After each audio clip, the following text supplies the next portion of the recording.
What's going on, everybody?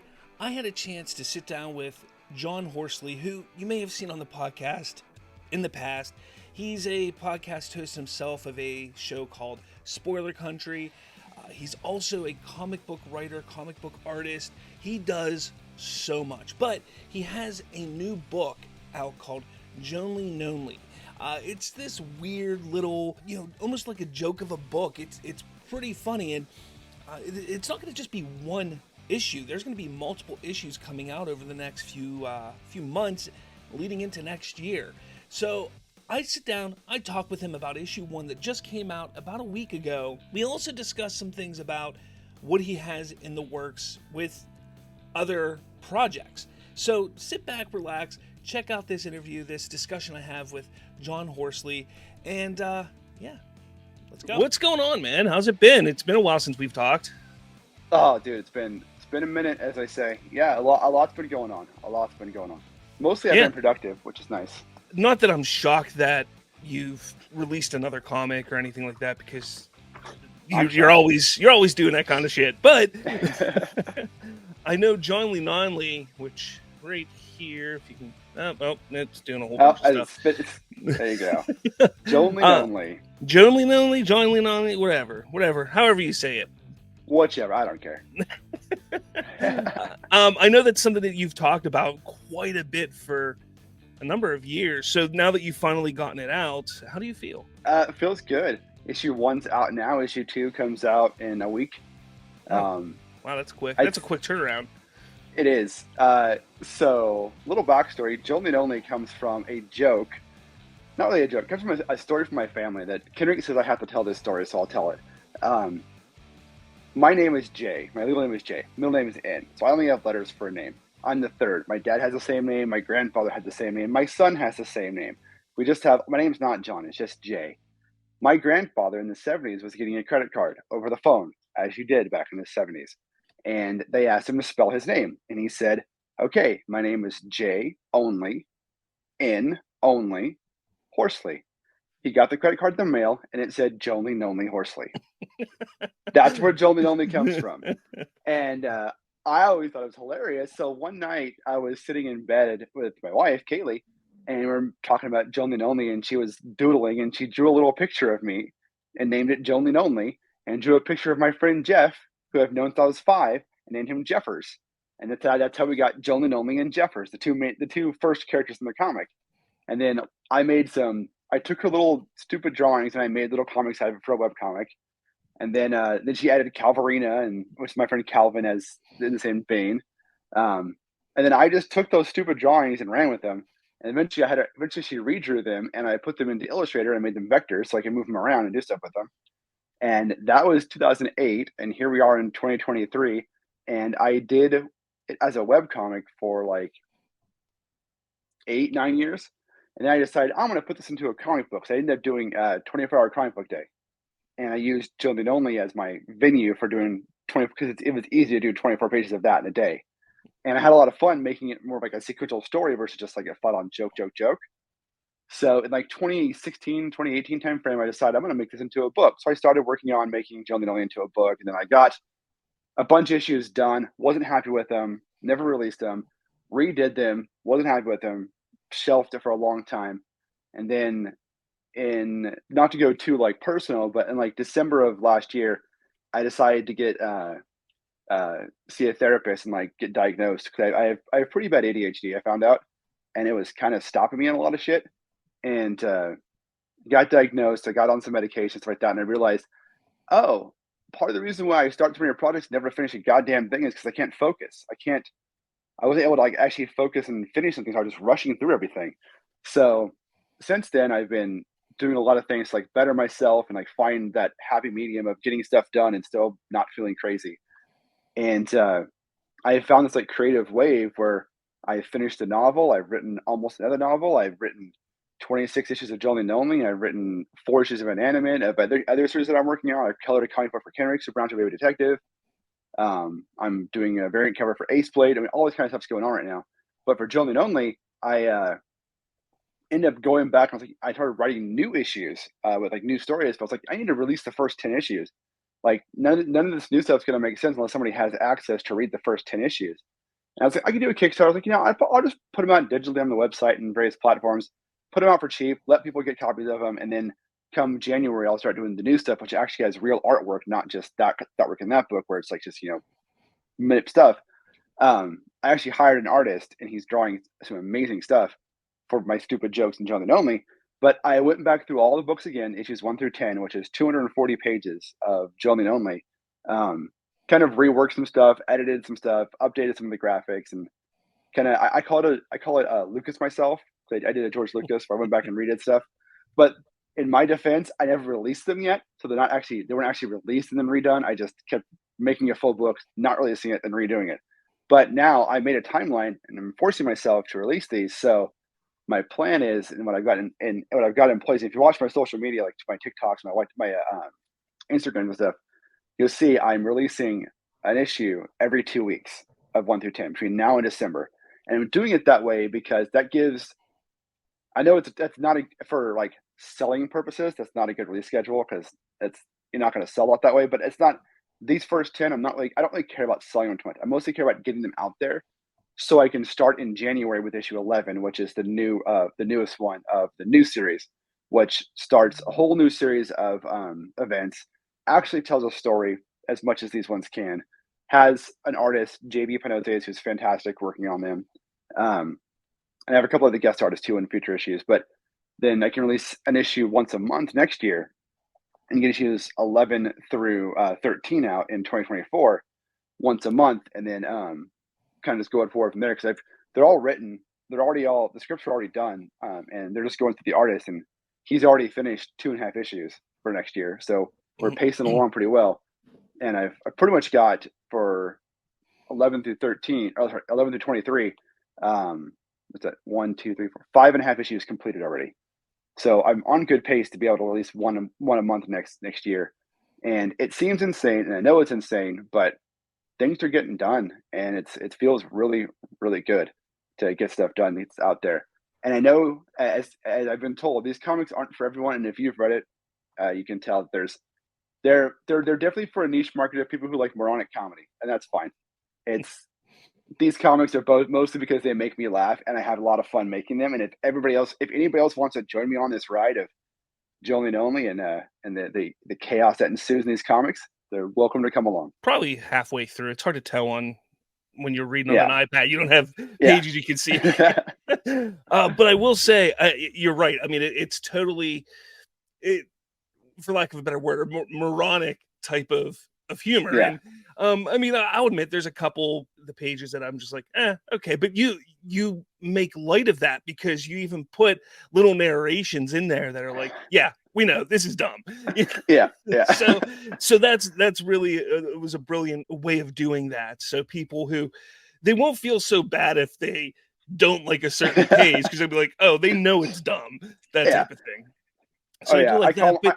I call myself out so much in these books. I'm like, no, this is stupid, but I'm leaving it. I think what really is like the heart of this, at least this first book that I'm reading is the art, and you've got a new artist. So like the character designs and stuff like that, is that staying or is it going to be completely new with this new artist?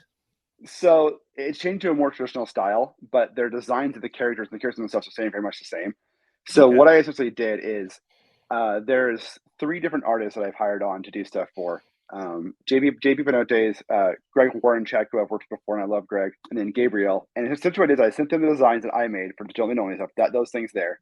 And I said, redraw these characters in your style, but keep their color tones and their emotions of what they look like together. And they all did a great job doing it. Well, I do very much love that style of art, that ridiculousness in the first 10 books there. It doesn't lend itself very well to telling a full story, like, because these books are essentially, I took the webcomics that I made, which were like single page jokes, and serialized them to where they kind of like, they're still kind of single page clip show jokes, but they sort of weave into a full issue of a concept.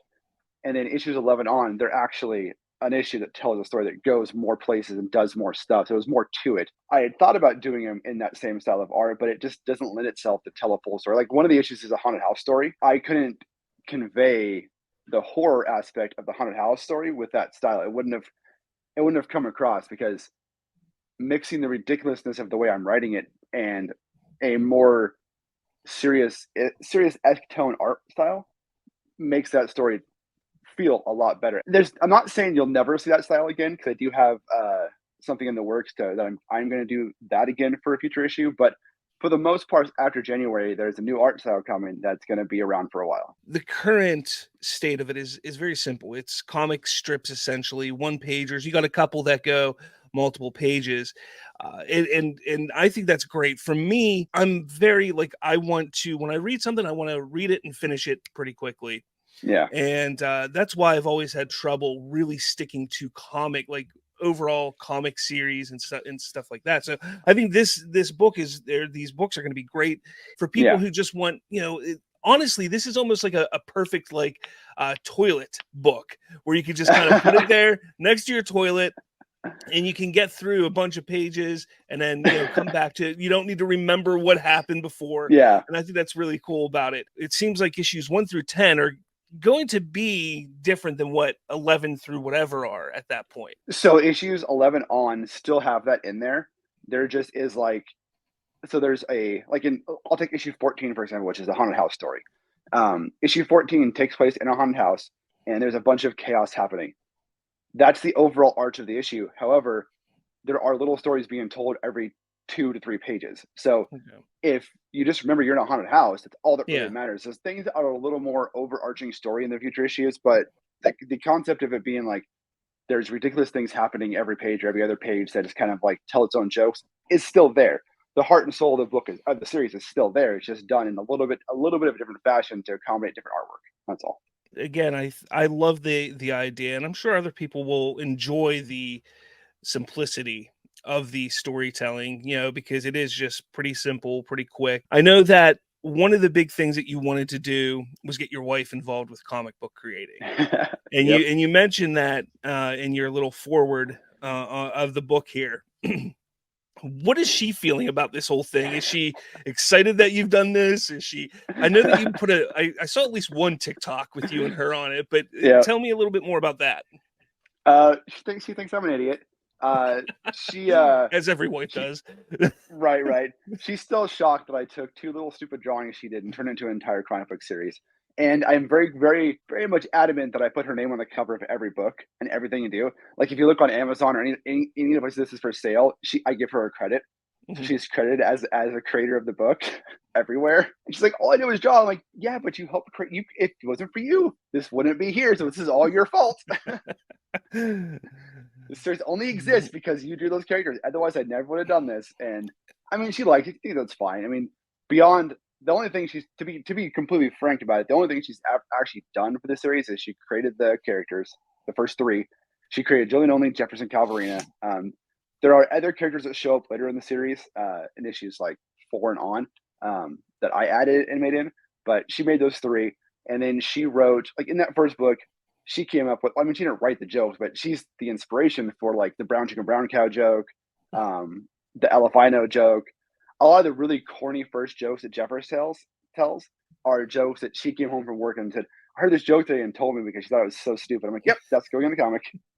So it's a lot that kind of stuff she helped with. And I run some stuff by her sometimes just to talk about it, to get her idea or opinion on it and stuff like that. But beyond that, I just throw her name on it because I'm like, you know what? You're giving me a credit. You help with this. You're forever going to be involved with this. Good luck. Oh, yeah, absolutely. I mean, if she helped create the characters, you got to give her credit, right?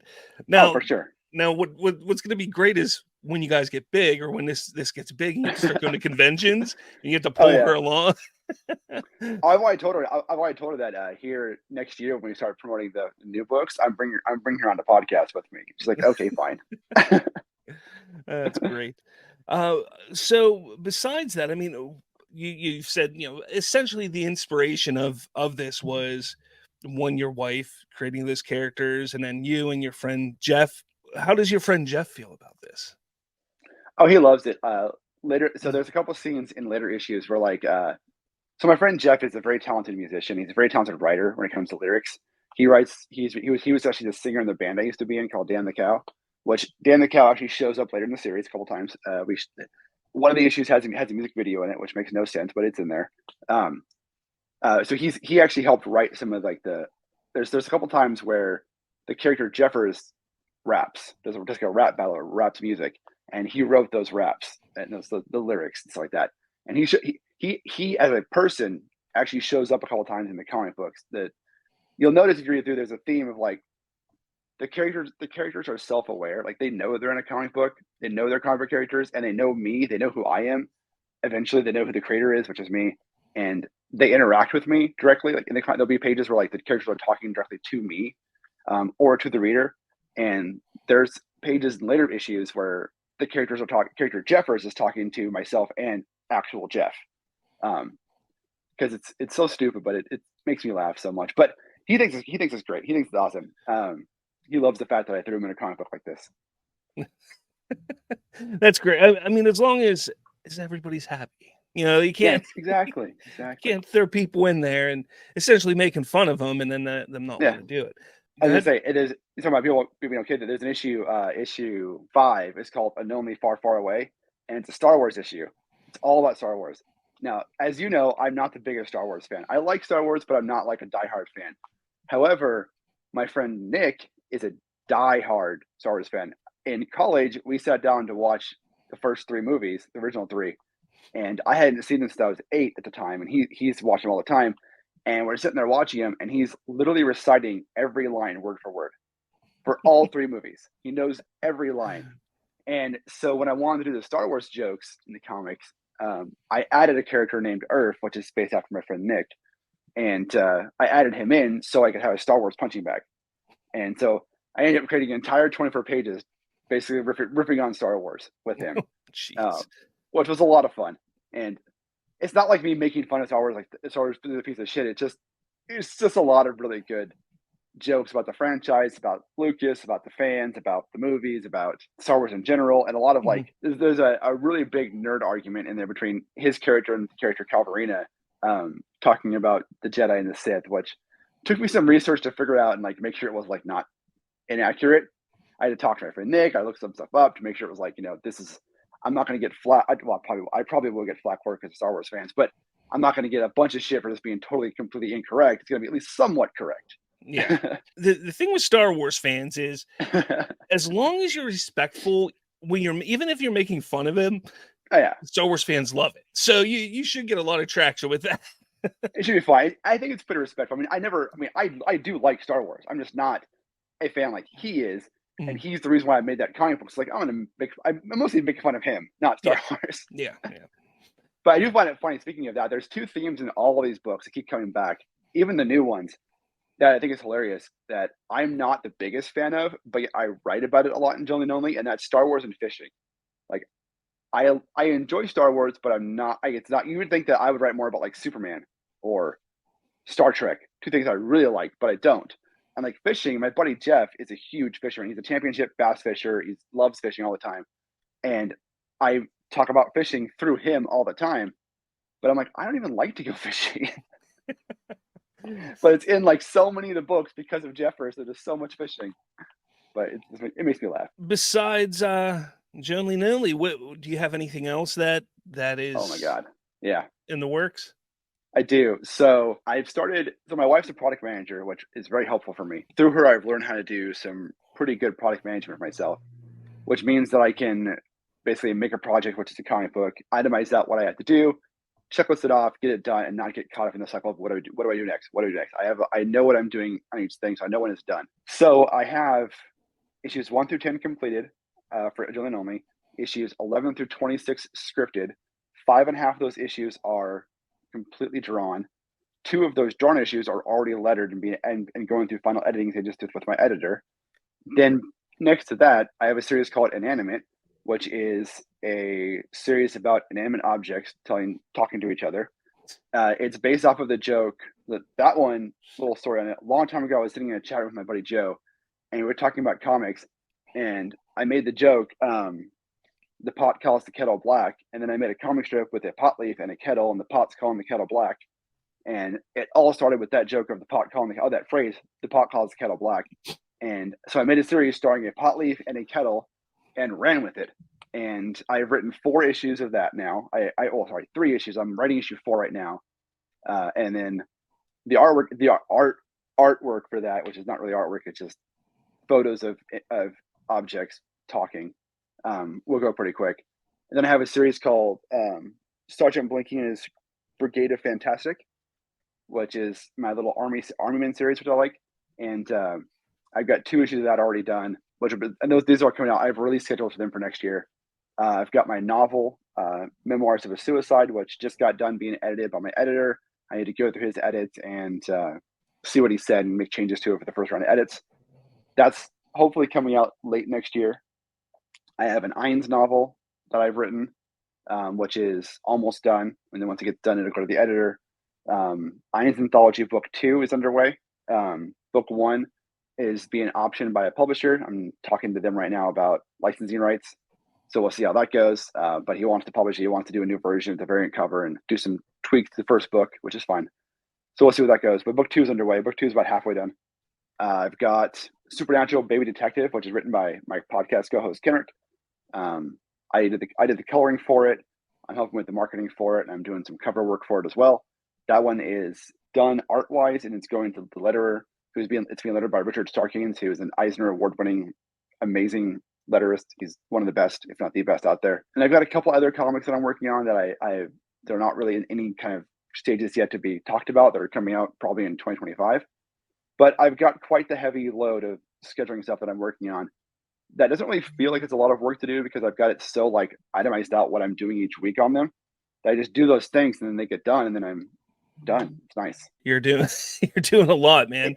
It sounds like it, but it doesn't feel like a lot because of just how streamlined my process is right now, which is nice. Yeah, well, that's the thing. I mean, since I've known you, you've been one that's just constantly doing something creative in some form or fashion. And the one thing that I like seeing now is things are coming out. Yeah. Not that you weren't getting things out before, but it seems like now things are really starting to be pumped out, which is exciting. So I'm definitely looking forward to the follow-up issues for this. I know that it's going to be on my probably the one series on my Kindle that's just going to build up over time. Nice. But I like that. Yeah. And where can everybody get Jonly Nonly right now? So Jonly Nonly issue 1 you can get on my website, y2cl.net, which you can also pre-order issue 2 right now, which comes out on the 16th. And then you can also get it on Amazon Kindle. You can get it on Comics One, Global Comics, get it on Ko-fi, you can get it on Patreon. I mean, pretty much any place that sells digital comics, you can get it from. Comixology has it pretty much everywhere. And issue 2 will be everywhere as well. So when it comes out on the 16th.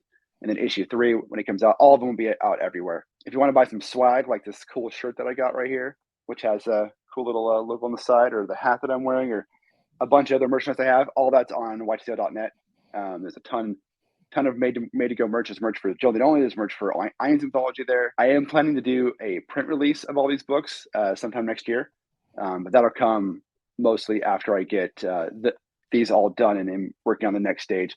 But I've got a plan to do a short run print of each one of them by the time I'm doing conventions next year, so I have something physical to sell people. So if you do want a print copy, just know those are going to be coming next year, and I'll get them out to people for sure. Excellent. Well, thanks, man. Like I said, I'm looking forward to the rest of these. I'm also really looking forward to the Ines novel. That sounds great. I'm looking forward to that. If you like the Ines Anthology comic book that came out a couple years ago, the novel it takes those stories and adds a ton of backstory to them, and it's been read by one person so far, and they're like, "Oh my god, this is really good," and it made me feel good. So we'll see. That's awesome. All right, man. Well, thank you so much, and we'll definitely get you back on as things start coming out even more. Yeah, thanks for having me on. And there you have it. Thank you so much to John for joining me and discussing his new book, as well as what's coming out over the next few months and years even. So yeah, definitely check out his website, y2cl.net. You can also go and find his Ines Anthology online. All of that stuff you're going to find at y2cl.net, his merch, everything like that. All the links will be down below in the description. Not a hard place to find, but please check it out. Check out Jonly Nonly. It is hilarious. Like I said, I'm about halfway through, a little more than halfway through now. I've read some more, and It's just ridiculous. It's fun. Everything a comic should be is what it is. It gets back to being a funny book, and that's what I really, really like about it. So make sure you check it out. Again, thank you so much to John for joining me and discussing this, and with all that said, I'll talk to all of you later.